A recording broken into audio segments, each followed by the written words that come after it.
Ce programme est financé par les amis et partenaires du ministère de Joyce Meyer. J'irais même jusqu'à dire que je pense que cette affaire de colère contre les gens, de colère, d'amertume et de ressentiment est probablement l'une des leçons les plus importantes que Jésus soit venu nous apprendre. Et si nous ne comprenons jamais ceci, alors le reste ne va pas marcher non plus.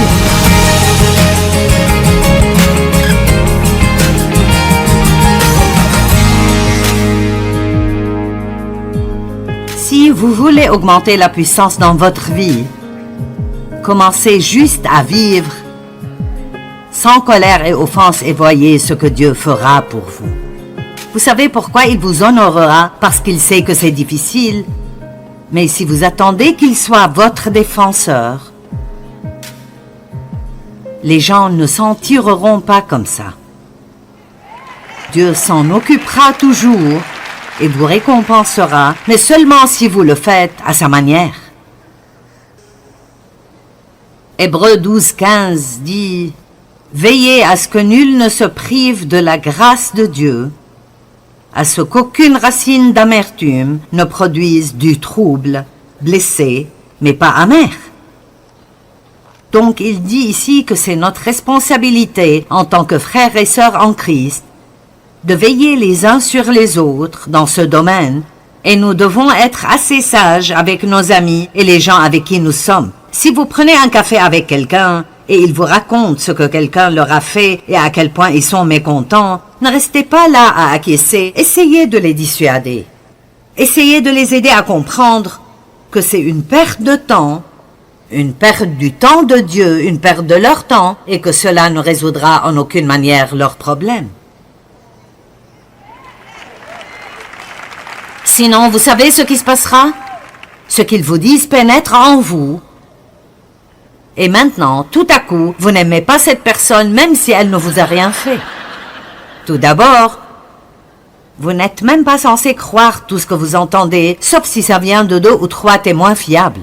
Alors il faut cesser de croire au potin et de se fâcher contre les gens parce que quelqu'un a dit quelque chose que nous ne savons même pas être vrai. Amen. Allez, si nous étudions la Bible, vivons-la. Sinon, nous ne faisons que jouer à des jeux. À quoi sert-il de souligner dans votre Bible si nous n'allons pas l'appliquer? Nous faisons tous des erreurs et nous demandons constamment le pardon et puis nous nous relevons, mais nous devons être sérieux à ce sujet. Nous vivons dans des temps très graves et j'imagine que vous êtes assez sérieux, sinon vous ne seriez pas venus ici un vendredi soir avec les embouteillages. Certains d'entre vous viennent de loin, vous avez payé pour l'hôtel, vous reviendrez toute la journée demain et c'est difficile de monter l'une de ces choses. Nous avons amené 50 personnes avec nous, 7 semi-remorques complètement chargées et il nous faut toute une journée de préparation. C'est quelque chose de sérieux. Dieu va à l'extrême pour faire passer sa parole à son peuple. Ce n'est pas juste un événement.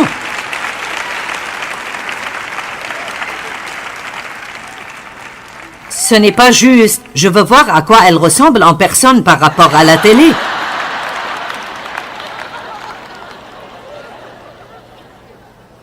Prenez autant de photos que vous voulez. Vous n'avez pas besoin de venir ici juste pour faire ça. Mais s'il vous plaît, écoutez-moi ce week-end. Je crois que c'est une parole de Dieu pour votre vie et que cela peut changer la vie de certaines personnes si vous la saisissez. Pour certains d'entre vous, c'est un rendez-vous divin. Dieu vous a envoyé ici parce que vous avez désespérément besoin de cette parole. Et écoutez, si vous choisissez de pardonner à quelqu'un et vous ne ressentez pas de différence, ne laissez pas le diable vous faire croire que vous n'avez pas pardonné. Ce que vous ressentez n'a rien à voir avec ça. Si vous priez pour eux, vous ne dites pas de commérage, vous parlez bien d'eux et si un besoin survient que vous pouvez remplir, vous le remplissez. C'est là la force du pardon. Parce que les gens ont des sentiments positifs envers d'autres et ne font rien de tel. Hébreux 12:15, veillez à ce que nul ne se prive de la grâce de Dieu, à ce qu'aucune racine d'amertume ne produise du trouble et que plusieurs n'en soient infectés. N'essayez pas seulement de pardonner aux gens, Priez pour que Dieu vous aide à pardonner. Et n'attendez pas d'être en colère contre quelqu'un pour prier cette prière. Pourquoi ne pas prier ceci chaque jour? Dieu, dès que quelqu'un m'offense, accorde-moi la grâce de pardonner rapidement. Aide-moi à comprendre à quel point je vais mal et combien de fois tu me pardonnes. S'il te plaît, Dieu, aide-moi. Plus les sentiments durent, plus ils s'enracinent profondément et les racines amères produisent toujours des fruits amers. 2 Corinthiens 2:11, pardonnez pour ne pas laisser Satan prendre l'avantage sur vous. C'est très clair. N'ouvrez pas les portes au diable en restant énervé. Étudier la nature du diable est vraiment bon pour nous tous de temps en temps, parce que quand on parle d'être sournois, je veux dire, les choses qu'il fait, et nous le laissons simplement les faire. Nous ne faisons pas attention à ce qui se passe. Priez que Dieu vous montre vous-même, et qu'il vous montre la vérité, puis accrochez-vous. Maintenant, j'aime cette écriture, Colossiens 3:19, car elle dit « Marie, aimez vos femmes d'un amour affectueux, sympathique et désintéressé, qui désire toujours le meilleur pour elles. » Les dames, aimez-vous ça? J'aime ceci. Et Marie, ne nourrissez pas d'aigreur ni de ressentiment contre votre femme à cause des responsabilités du mariage. Alors je me suis dit, maintenant, que veut donc dire cette écriture? Soyons clairs qu'il en est de même pour les femmes, bien qu'il parle des maris ici. Et je préfère parler de mari que de femme, puisque j'ai la plateforme. D'accord, peut-être que elle n'a pas répondu à toutes ces attentes. Vous savez, je ne pense pas que ce soit ce que les gens font qui nous rend contrariés autant que ce que nous attendons d'eux. Et souvent, nous avons des attentes irréalistes vis-à-vis des gens, comme je m'attends à ce que tu me gardes heureuse tout le temps. J'étais tellement en colère contre Dave parce qu'il ne me gardait pas heureuse. Il allait jouer au golf et je n'étais pas contente. Et Dieu a dit, « Pourquoi ne prends-tu pas la responsabilité de ta propre joie? Ce n'est pas le travail de Dave. »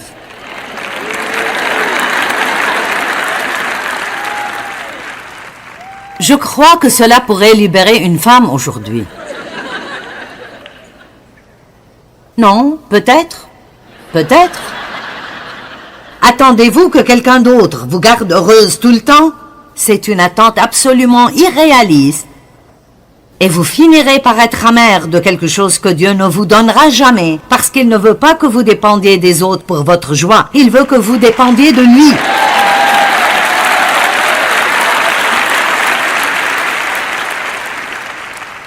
Il se sent piégé. Il est marié depuis 30 ans et maintenant il a toutes ses responsabilités et il n'est pas heureux. Peut-être que s'il vivait pour la rendre heureuse, il serait plus heureux. Ou si elle vivait pour le rendre heureux, elle serait plus heureuse. Oh, vous aimez la partie de l'homme plus. L'amertume commence souvent par plusieurs petites offenses. De petites choses qu'on ne règle jamais. De petites choses sur cette autre personne qui vous dérange. N'ayez pas de fichier sur votre ordinateur où vous stockez toutes les petites choses que vous n'aimez pas chez quelqu'un. Le mot offense vient d'un mot grec, scandalon, et c'était en fait la partie du piège sur laquelle était accroché l'appât qui attirait les animaux pour être attrapés. Ainsi, lorsque Satan nous met la tentation d'être offensés devant nous, c'est une invitation à nous jeter dans son piège. Beaucoup de personnes aujourd'hui sont offensées. Je n'ai jamais vu une époque où les gens étaient plus susceptibles. C'est comme si les gens se fâchaient contre vous parce que vous respirez. Vous ne savez même pas. C'est comme, quoi?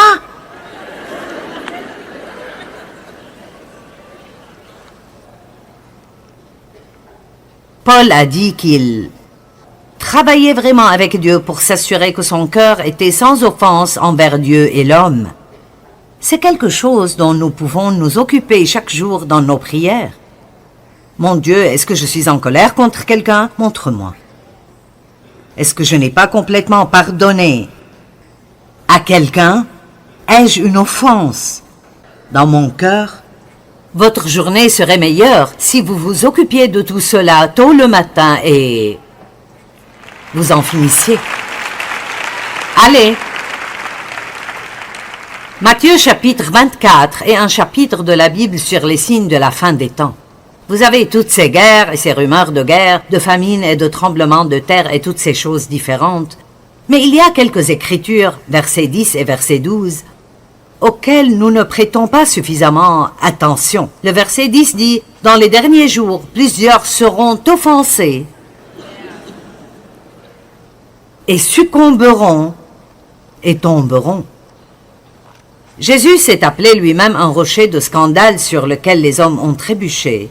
Et cela signifiait que les gens pouvaient continuer et grandir dans leur marche avec Dieu, mais quand ils arrivaient à quelque chose qui était difficile à comprendre pour eux ou difficile à faire, et cela les offensait comme dans Jean 6 quand il a dit « Vos pères ont mangé la manne dans le désert et ils étaient enthousiasmés à cause des miracles. Mais je veux traiter avec vous d'une manière différente. Je veux que vous me preniez au mot, que vous mangiez mon corps et buviez mon sang. » Et ils ont dit, « Je me tire. » Et il est en fait dit que beaucoup d'entre eux sont retournés à leurs anciennes associations et ne sont pas restés assez longtemps pour comprendre ce qu'ils disaient vraiment. Alors ils sont tombés. Quand nous sommes offensés, nous ne pouvons plus grandir.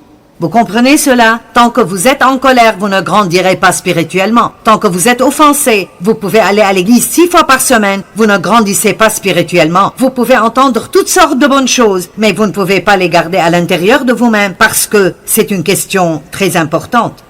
J'irai même jusqu'à dire que je pense que cette affaire de colère contre les gens, de colère, d'amertume et de ressentiment est probablement l'une des leçons les plus importantes que Jésus soit venu nous apprendre. Et si nous ne comprenons jamais ceci, alors le reste ne va pas marcher non plus. Amen.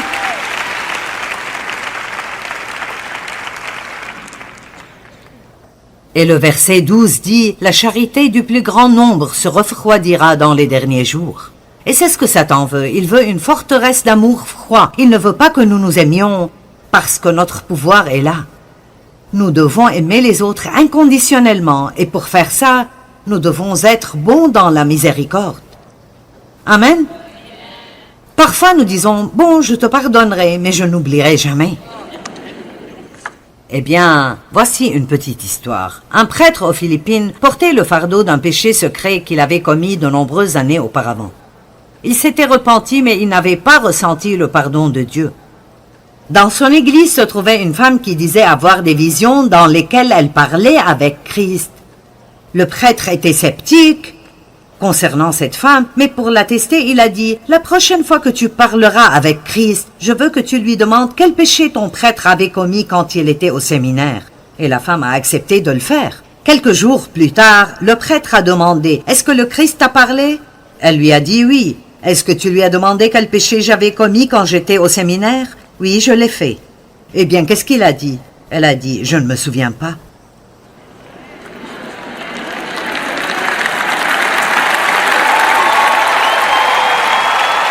Allez! Je ne m'en souviens pas. Et c'est effectivement possible si vous pardonnez très vite. Ce que je veux, c'est que vous obteniez une maîtrise en pardon. Je veux dire, juste être le meilleur de tous pour pardonner. Ne perdez pas plus de votre temps. Je veux dire, si vous vous arrêtez vraiment et vous y pensez, vous réaliserez que rester en colère contre quelqu'un ne sert à rien. Ça ne les change pas, mais ça vous change. Nous devons donc garder notre marche dans l'amour actif. 1 Pierre dit, par-dessus tout, ayez un amour fervent et sans faille, les uns pour les autres. Si je n'avais pas à enregistrer différentes choses pour la télé, je pourrais juste ne faire que prêcher l'amour, ce que signifie vraiment aimer. L'amour n'est pas qu'un sermon, ce n'est pas juste un mot. Ce n'est pas simplement quelque chose que nous disons aux gens, mais c'est l'action. L'amour fait des choses pour les gens. C'est d'aider les gens qui souffrent, c'est de construire les gens, c'est de prendre du temps avec les gens. Ce que nous n'avons pas beaucoup aujourd'hui, nous n'avons pas beaucoup de temps pour les gens. Les relations vont mal parce que personne ne veut prendre le temps de parler à qui que ce soit. Nous envoyons simplement un texto et ils répondent « Kay » et c'est tout.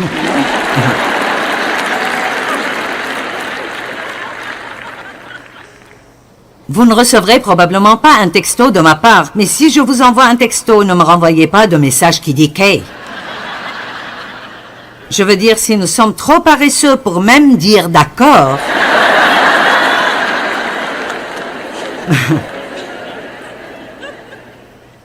parfois je dois demander « qu'est-ce que cela signifie ?»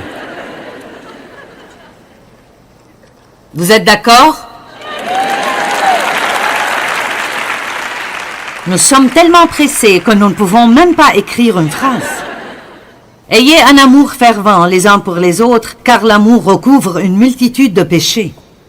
Il recouvre la méchanceté et recherche sans égoïsme le meilleur pour les autres.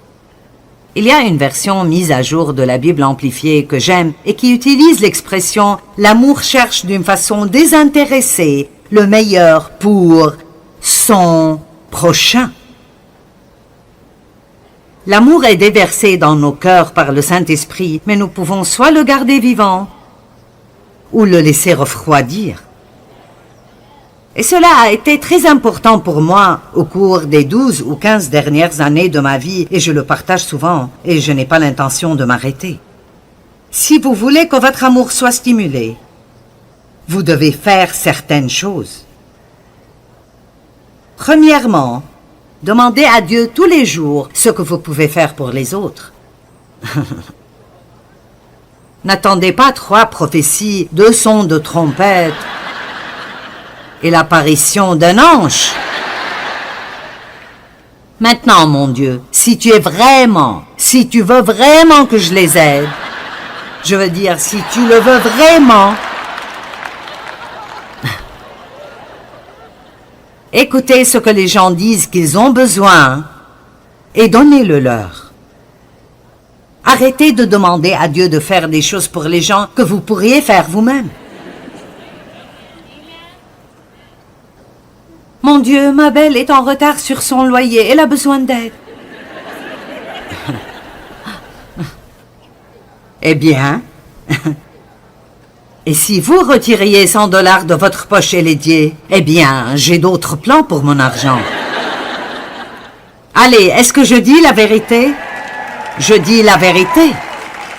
Et vous savez quoi? La raison pour laquelle je sais cela est que j'ai dû l'apprendre de Dieu avant de pouvoir l'enseigner aux autres. Je ne pointe personne du doigt. Dieu a traité comme ça avec moi. Voilà certaines des choses qu'il m'a apprises. Et tout ce que je fais, c'est vous laisser apprendre de mes leçons.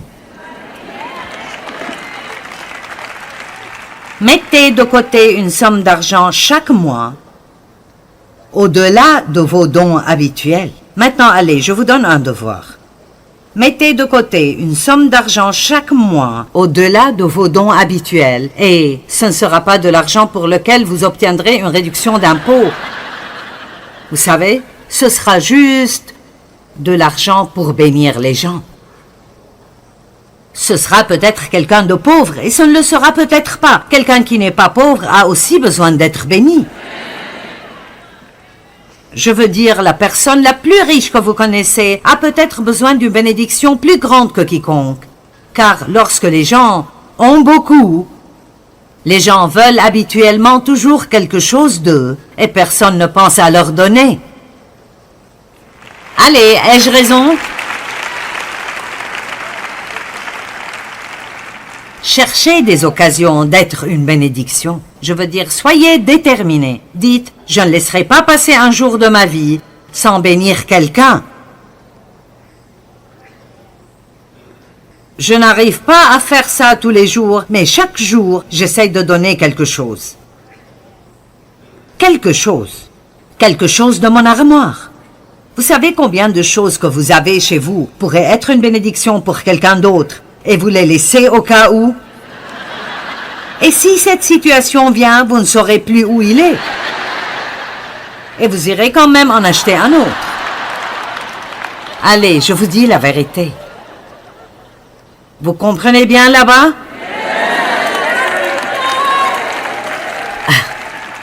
Galates 6:10 dit « Soyons une bénédiction pour tout le monde, surtout pour les frères en la foi. » Et voici ce que je dis si je pouvais résumer ceci.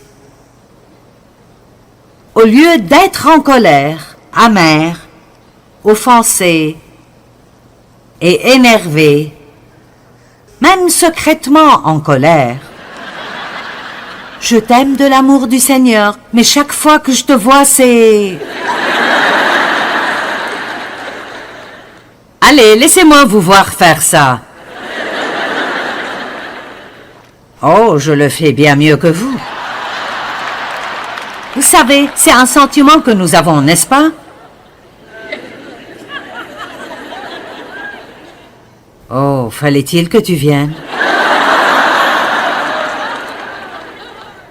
Je ne serais sûrement pas venue à cette fête si j'avais su que tu allais être là. Et je ne m'assoirai pas à côté de toi.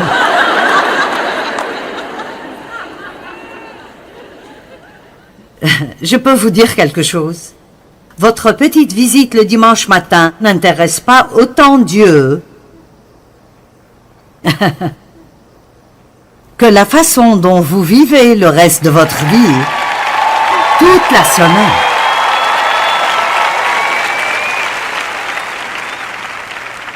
Je veux dire, je suis sûre que Dieu est fier de vous qui êtes venus ici ce soir. Mais pour être honnête, vous perdez votre temps si vous ne sortez pas d'ici et vous ne mettez pas en pratique certains de ces principes.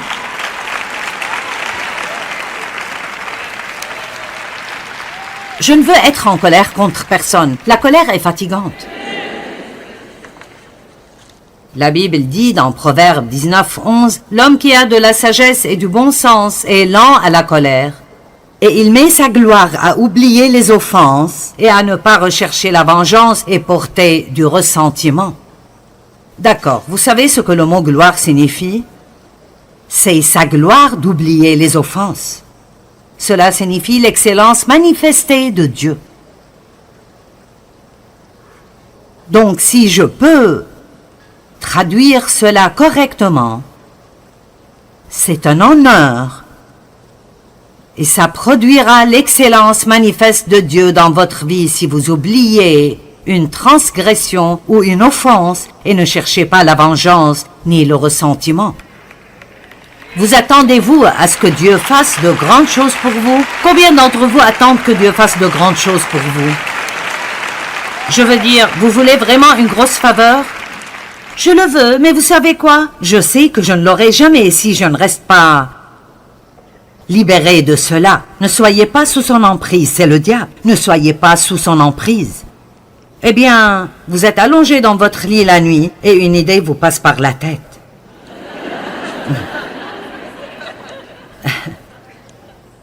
De temps en temps, je me retrouve juste, vous savez, la tête vide. Et tout à coup, je pense à quelque chose de spécifique que mon père m'a fait que je détestais. Et vous savez ce que je fais? Je dis non. Allez, ouvrez la bouche et répondez au diable. Dites simplement non. Je ne vais pas là-bas. C'était un endroit où vous viviez auparavant, mais vous n'y retournerez plus dorénavant. Amen. Combattez pour votre vie. Apprenons à faire les choses à la manière de Dieu. Et cela signifie vivre sans la colère et les offenses et marcher dans le pardon que Dieu nous offre, mais aussi en le donnant à d'autres personnes. Quand nous faisons cela, si quelqu'un nous a fait du tort, Dieu nous justifiera.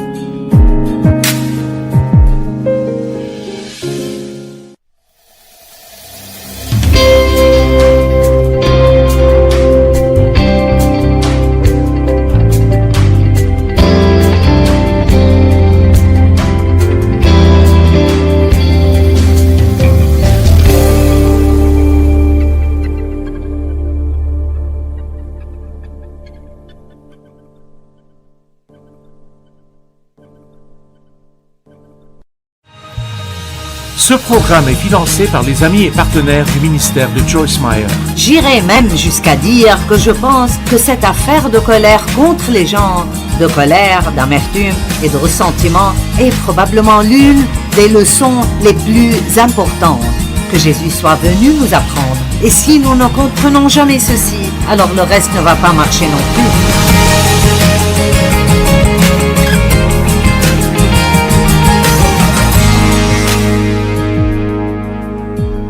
Si vous voulez augmenter la puissance dans votre vie, commencez juste à vivre sans colère et offense et voyez ce que Dieu fera pour vous.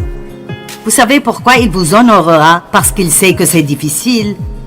Mais si vous attendez qu'il soit votre défenseur, les gens ne s'en tireront pas comme ça. Dieu s'en occupera toujours et vous récompensera, mais seulement si vous le faites à sa manière. Hébreux 12:15 dit « Veillez à ce que nul ne se prive de la grâce de Dieu, à ce qu'aucune racine d'amertume ne produise du trouble, blessé, mais pas amer. » Donc il dit ici que c'est notre responsabilité en tant que frères et sœurs en Christ de veiller les uns sur les autres dans ce domaine, et nous devons être assez sages avec nos amis et les gens avec qui nous sommes. Si vous prenez un café avec quelqu'un et il vous raconte ce que quelqu'un leur a fait et à quel point ils sont mécontents, ne restez pas là à acquiescer, essayez de les dissuader. Essayez de les aider à comprendre que c'est une perte de temps, une perte du temps de Dieu, une perte de leur temps, et que cela ne résoudra en aucune manière leurs problèmes. Sinon, vous savez ce qui se passera? Ce qu'ils vous disent pénètre en vous. Et maintenant, tout à coup, vous n'aimez pas cette personne même si elle ne vous a rien fait. Tout d'abord, vous n'êtes même pas censé croire tout ce que vous entendez, sauf si ça vient de 2 ou 3 témoins fiables.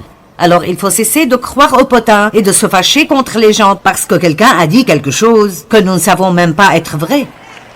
Amen. Allez, si nous étudions la Bible, vivons-la. Sinon, nous ne faisons que jouer à des jeux. À quoi sert-il de souligner dans votre Bible si nous n'allons pas l'appliquer? Nous faisons tous des erreurs et nous demandons constamment le pardon et puis nous nous relevons, mais nous devons être sérieux à ce sujet. Nous vivons dans des temps très graves et j'imagine que vous êtes assez sérieux, sinon vous ne seriez pas venus ici un vendredi soir avec les embouteillages. Certains d'entre vous viennent de loin, vous avez payé pour l'hôtel, vous reviendrez toute la journée demain et c'est difficile de monter l'une de ces choses. Nous avons amené 50 personnes avec nous, 7 semi-remorques complètement chargées et il nous faut toute une journée de préparation. C'est quelque chose de sérieux. Dieu va à l'extrême pour faire passer sa parole à son peuple. Ce n'est pas juste un événement.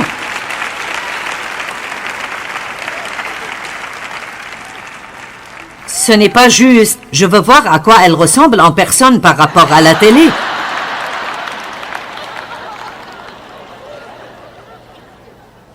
Prenez autant de photos que vous voulez. Vous n'avez pas besoin de venir ici juste pour faire ça. Mais s'il vous plaît, écoutez-moi ce week-end. Je crois que c'est une parole de Dieu pour votre vie et que cela peut changer la vie de certaines personnes si vous la saisissez.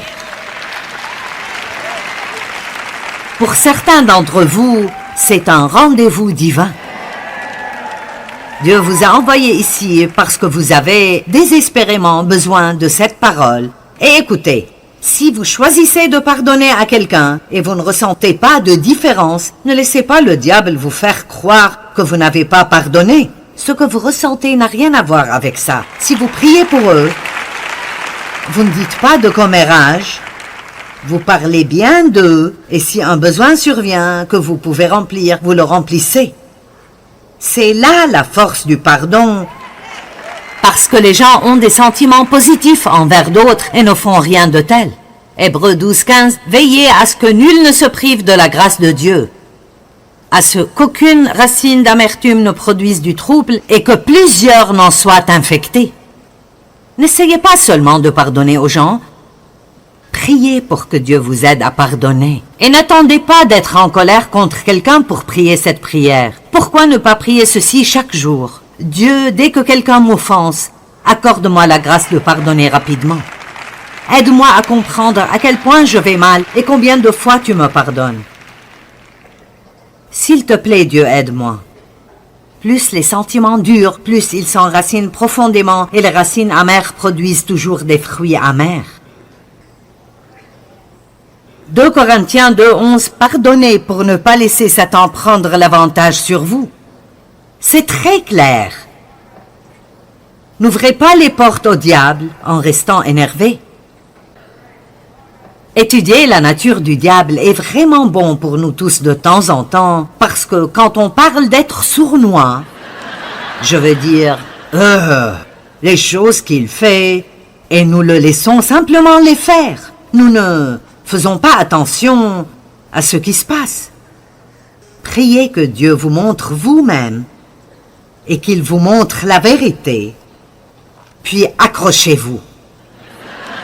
Maintenant, j'aime cette écriture, Colossiens 3:19, car elle dit « Marie, aimez vos femmes d'un amour affectueux, sympathique et désintéressé, qui désire toujours le meilleur pour elles. » Les dames, aimez-vous ça?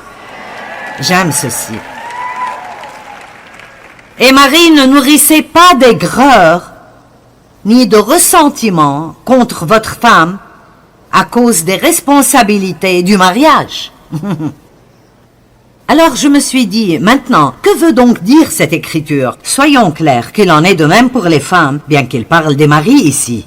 Et je préfère parler de mari que de femme, puisque j'ai la plateforme.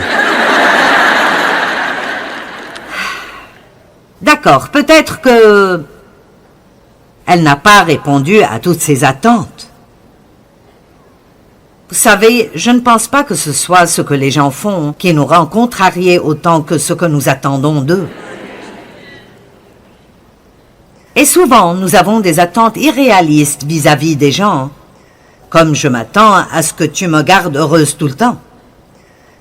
J'étais tellement en colère contre Dave parce qu'il ne me gardait pas heureuse. Il allait jouer au golf et je n'étais pas contente. Et Dieu a dit, « Pourquoi ne prends-tu pas la responsabilité de ta propre joie? Ce n'est pas le travail de Dave. »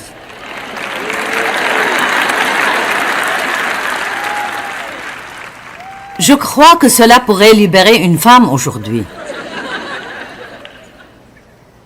Non, peut-être. Peut-être. Attendez-vous que quelqu'un d'autre vous garde heureuse tout le temps? C'est une attente absolument irréaliste.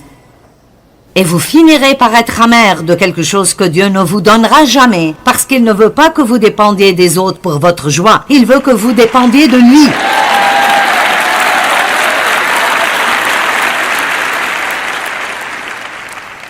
Il se sent piégé. Il est marié depuis 30 ans et maintenant il a toutes ses responsabilités et il n'est pas heureux. Peut-être que s'il vivait pour la rendre heureuse, il serait plus heureux. Ou si elle vivait pour le rendre heureux, elle serait plus heureuse. Oh, vous aimez la partie de l'homme plus. L'amertume commence souvent par plusieurs petites offenses. De petites choses qu'on ne règle jamais. De petites choses sur cette autre personne qui vous dérange. N'ayez pas de fichier sur votre ordinateur où vous stockez toutes les petites choses que vous n'aimez pas chez quelqu'un. Le mot offense vient d'un mot grec, scandalon, et c'était en fait la partie du piège sur laquelle était accrochée l'appât qui attirait les animaux pour être attrapés. Ainsi, lorsque Satan nous met la tentation d'être offensés devant nous, c'est une invitation à nous jeter dans son piège. Beaucoup de personnes aujourd'hui sont offensées. Je n'ai jamais vu une époque où les gens étaient plus susceptibles. C'est comme si les gens se fâchaient contre vous parce que vous respirez. Vous ne savez même pas. C'est comme, quoi?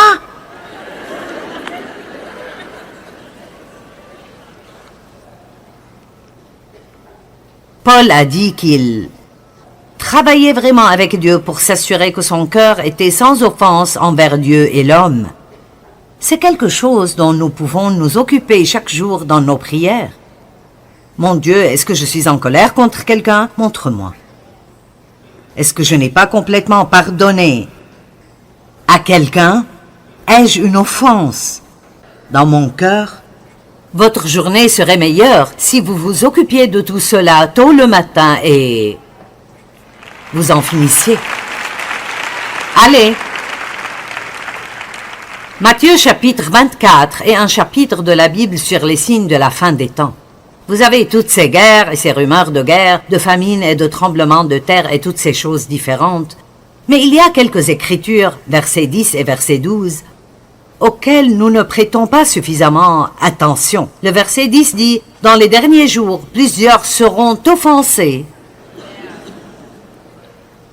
et succomberont et tomberont. » Jésus s'est appelé lui-même un rocher de scandale sur lequel les hommes ont trébuché. Et cela signifiait que les gens pouvaient continuer et grandir dans leur marche avec Dieu, mais quand ils arrivaient à quelque chose qui était difficile à comprendre pour eux ou difficile à faire, et cela les offensait comme dans Jean 6 quand il a dit « Vos pères ont mangé la manne dans le désert et ils étaient enthousiasmés à cause des miracles. Mais je veux traiter avec vous d'une manière différente. Je veux que vous me preniez au mot, que vous mangiez mon corps et buviez mon sang. » Et ils ont dit, « Je me tire. » Et il est en fait dit que beaucoup d'entre eux sont retournés à leurs anciennes associations et ne sont pas restés assez longtemps pour comprendre ce qu'ils disaient vraiment. Alors ils sont tombés. Quand nous sommes offensés, nous ne pouvons plus grandir. Vous comprenez cela? Tant que vous êtes en colère, vous ne grandirez pas spirituellement. Tant que vous êtes offensé, vous pouvez aller à l'église 6 fois par semaine, vous ne grandissez pas spirituellement. Vous pouvez entendre toutes sortes de bonnes choses, mais vous ne pouvez pas les garder à l'intérieur de vous-même parce que c'est une question très importante. J'irai même jusqu'à dire que je pense que cette affaire de colère contre les gens, de colère, d'amertume et de ressentiment est probablement l'une des leçons les plus importantes que Jésus soit venu nous apprendre. Et si nous ne comprenons jamais ceci, alors le reste ne va pas marcher non plus. Amen.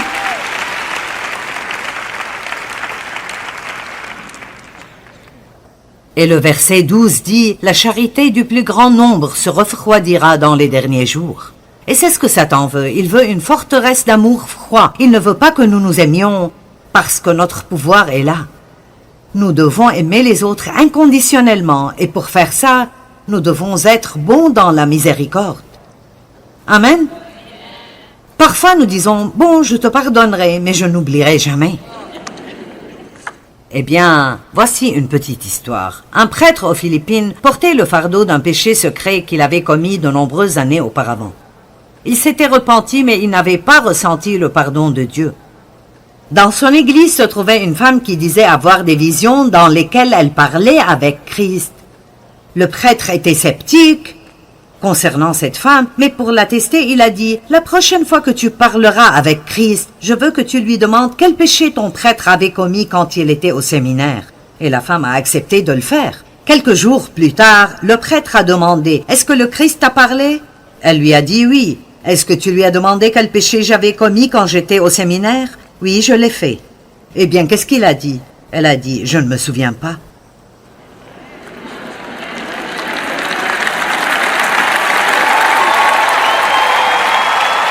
Allez!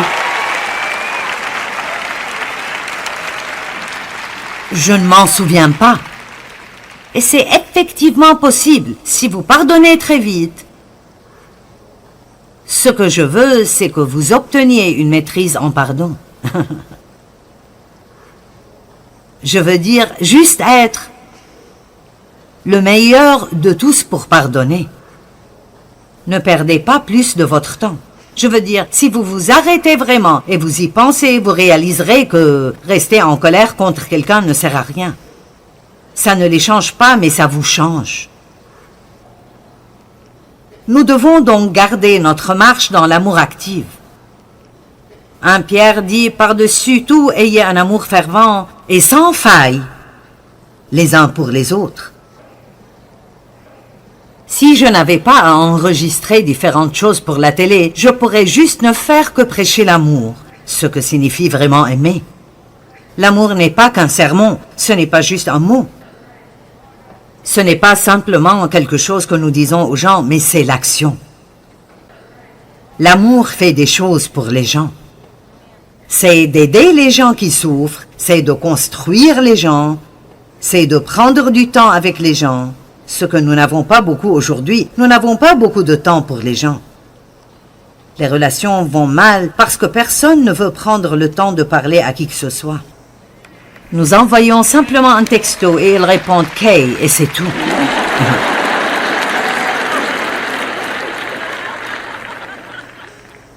Vous ne recevrez probablement pas un texto de ma part, mais si je vous envoie un texto, ne me renvoyez pas de message qui dit « Kay ». Je veux dire, si nous sommes trop paresseux pour même dire d'accord,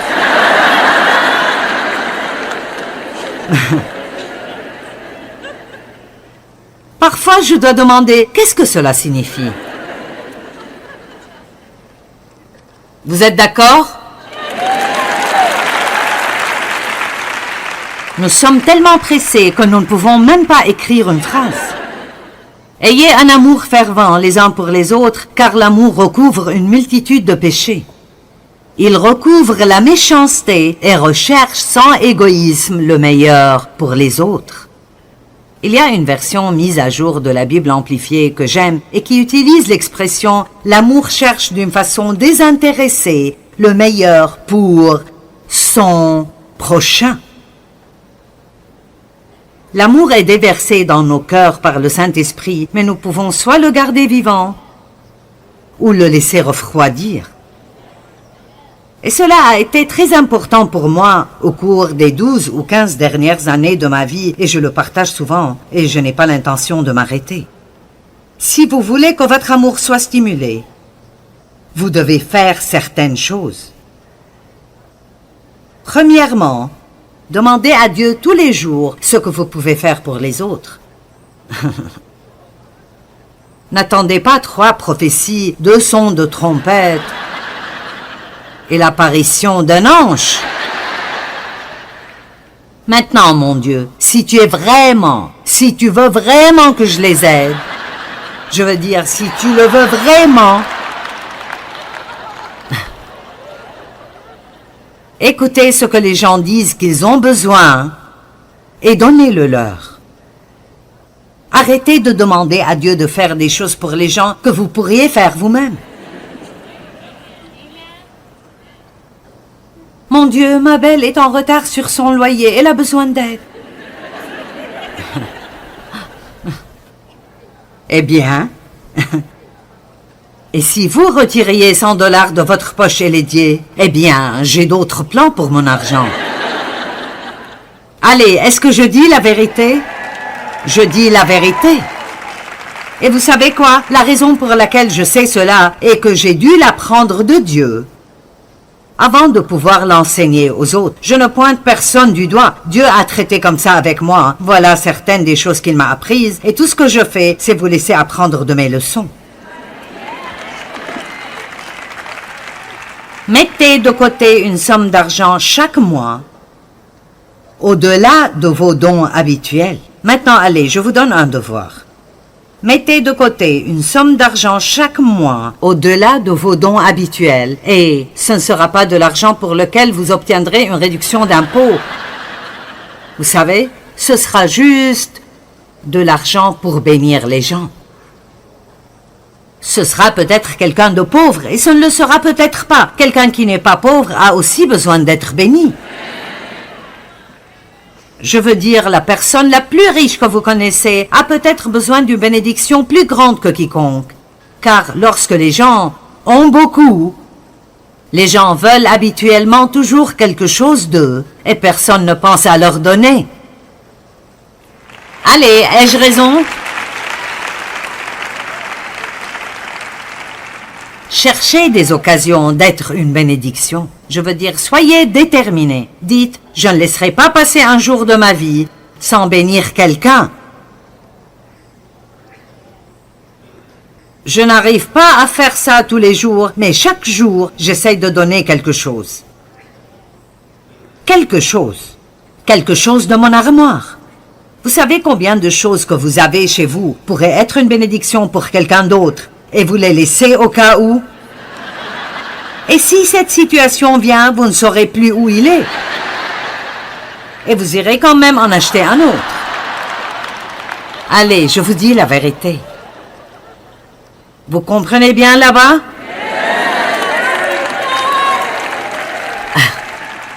Galates 6:10 dit « Soyons une bénédiction pour tout le monde, surtout pour les frères en la foi. » Et voici ce que je dis si je pouvais résumer ceci. Au lieu d'être en colère, amer, offensé et énervé, même secrètement en colère, je t'aime de l'amour du Seigneur, mais chaque fois que je te vois, c'est... Allez, laissez-moi vous voir faire ça. Oh, je le fais bien mieux que vous. Vous savez, c'est un sentiment que nous avons, n'est-ce pas? Oh, fallait-il que tu viennes? Je ne serais sûrement pas venue à cette fête si j'avais su que tu allais être là. Et je ne m'assoirai pas à côté de toi.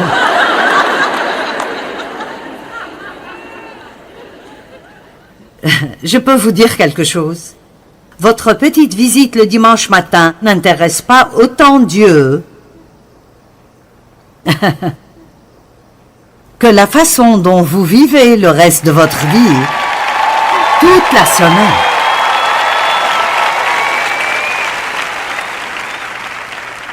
Je veux dire, je suis sûre que Dieu est fier de vous qui êtes venus ici ce soir.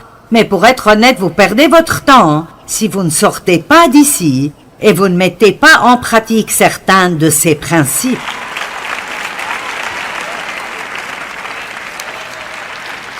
Je ne veux être en colère contre personne. La colère est fatigante. La Bible dit dans Proverbe 19:11, « L'homme qui a de la sagesse et du bon sens est lent à la colère, et il met sa gloire à oublier les offenses et à ne pas rechercher la vengeance et porter du ressentiment. » D'accord, vous savez ce que le mot gloire signifie? C'est sa gloire d'oublier les offenses. Cela signifie l'excellence manifestée de Dieu.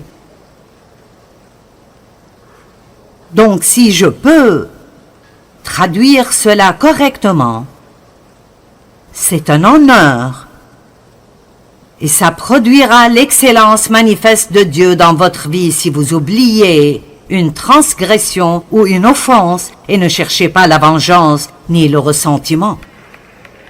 Vous attendez-vous à ce que Dieu fasse de grandes choses pour vous? Combien d'entre vous attendent que Dieu fasse de grandes choses pour vous?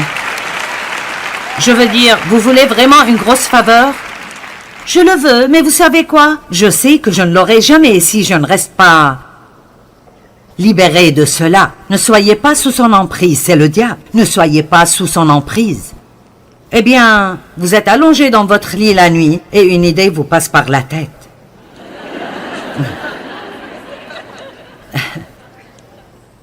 De temps en temps, je me retrouve juste, vous savez, la tête vide.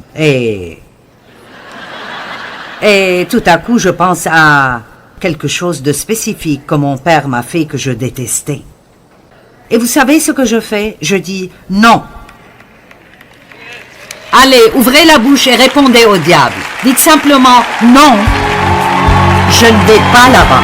C'était un endroit où vous viviez auparavant, mais vous n'y retournerez plus dorénavant. Amen. Combattez pour votre vie. Apprenons à faire les choses à la manière de Dieu. Et cela signifie vivre sans la colère et les offenses et marcher dans le pardon que Dieu nous offre, mais aussi en le donnant à d'autres personnes. Quand nous faisons cela, si quelqu'un nous a fait du tort, Dieu nous justifiera.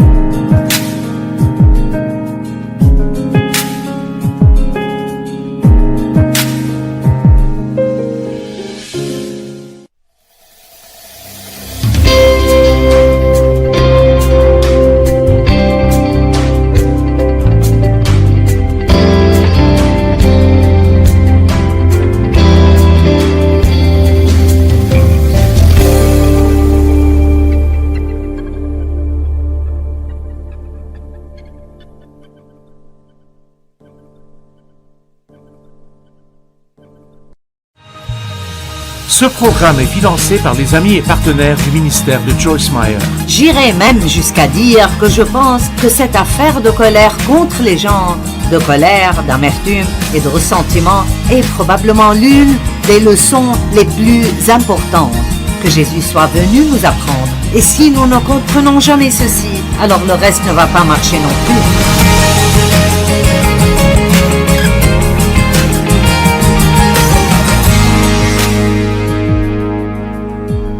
Si vous voulez augmenter la puissance dans votre vie, commencez juste à vivre sans colère et offense et voyez ce que Dieu fera pour vous.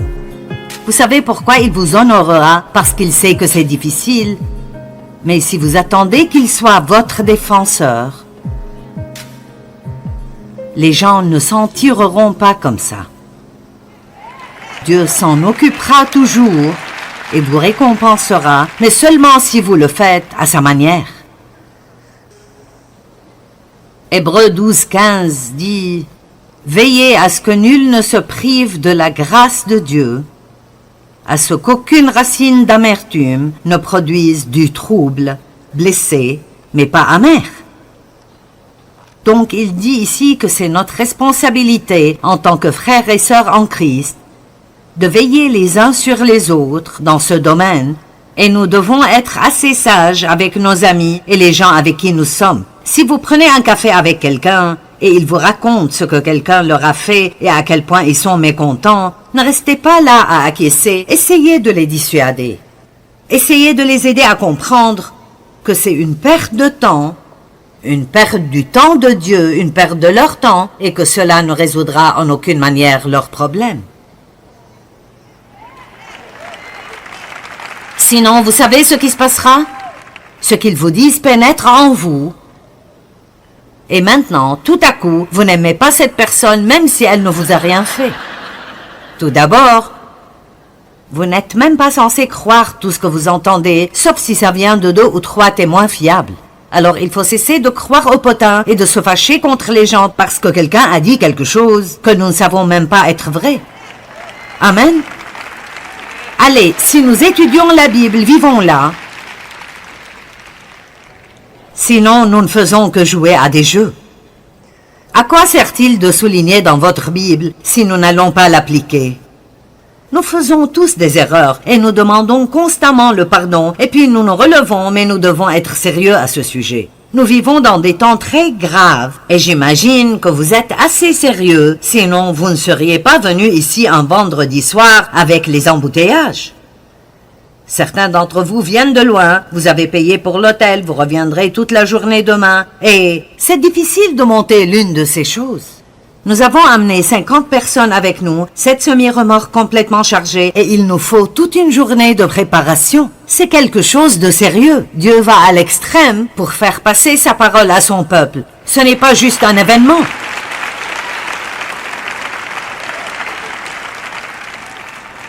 Ce n'est pas juste, je veux voir à quoi elle ressemble en personne par rapport à la télé.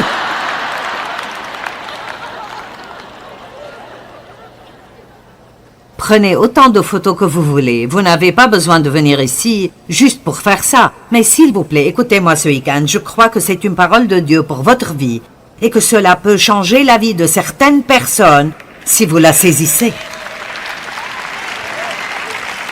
Pour certains d'entre vous, c'est un rendez-vous divin. Dieu vous a envoyé ici parce que vous avez désespérément besoin de cette parole.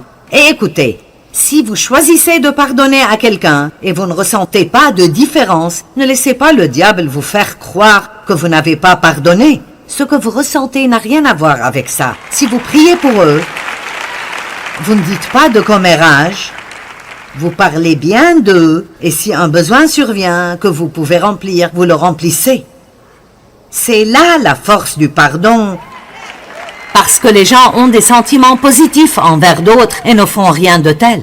Hébreux 12:15, veillez à ce que nul ne se prive de la grâce de Dieu, à ce qu'aucune racine d'amertume ne produise du trouble et que plusieurs n'en soient infectés.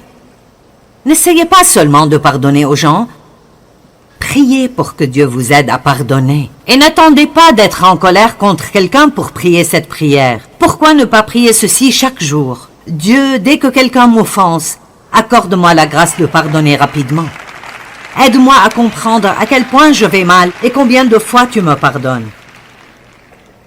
S'il te plaît, Dieu, aide-moi. Plus les sentiments durent, plus ils s'enracinent profondément et les racines amères produisent toujours des fruits amers. 2 Corinthiens 2:11, pardonnez pour ne pas laisser Satan prendre l'avantage sur vous. C'est très clair. N'ouvrez pas les portes au diable en restant énervé. Étudier la nature du diable est vraiment bon pour nous tous de temps en temps, parce que quand on parle d'être sournois, je veux dire, les choses qu'il fait, et nous le laissons simplement les faire. Nous ne faisons pas attention à ce qui se passe. Priez que Dieu vous montre vous-même, et qu'il vous montre la vérité, puis accrochez-vous. Maintenant, j'aime cette écriture, Colossiens 3:19, car elle dit « Marie, aimez vos femmes d'un amour affectueux, sympathique et désintéressé, qui désire toujours le meilleur pour elles. » Les dames, aimez-vous ça? J'aime ceci. Et Marie, ne nourrissez pas d'aigreur ni de ressentiment contre votre femme à cause des responsabilités du mariage. Alors je me suis dit, maintenant, que veut donc dire cette écriture? Soyons clairs qu'il en est de même pour les femmes, bien qu'il parle des maris ici. Et je préfère parler de mari que de femme, puisque j'ai la plateforme. D'accord, peut-être que elle n'a pas répondu à toutes ces attentes. Vous savez, je ne pense pas que ce soit ce que les gens font qui nous rend contrariés autant que ce que nous attendons d'eux. Et souvent, nous avons des attentes irréalistes vis-à-vis des gens, comme je m'attends à ce que tu me gardes heureuse tout le temps. J'étais tellement en colère contre Dave parce qu'il ne me gardait pas heureuse. Il allait jouer au golf et je n'étais pas contente. Et Dieu a dit, « Pourquoi ne prends-tu pas la responsabilité de ta propre joie? Ce n'est pas le travail de Dave. »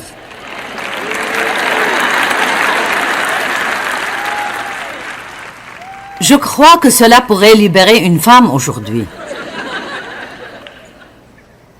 Non, peut-être. Peut-être. Attendez-vous que quelqu'un d'autre vous garde heureuse tout le temps? C'est une attente absolument irréaliste. Et vous finirez par être amer de quelque chose que Dieu ne vous donnera jamais, parce qu'il ne veut pas que vous dépendiez des autres pour votre joie. Il veut que vous dépendiez de lui.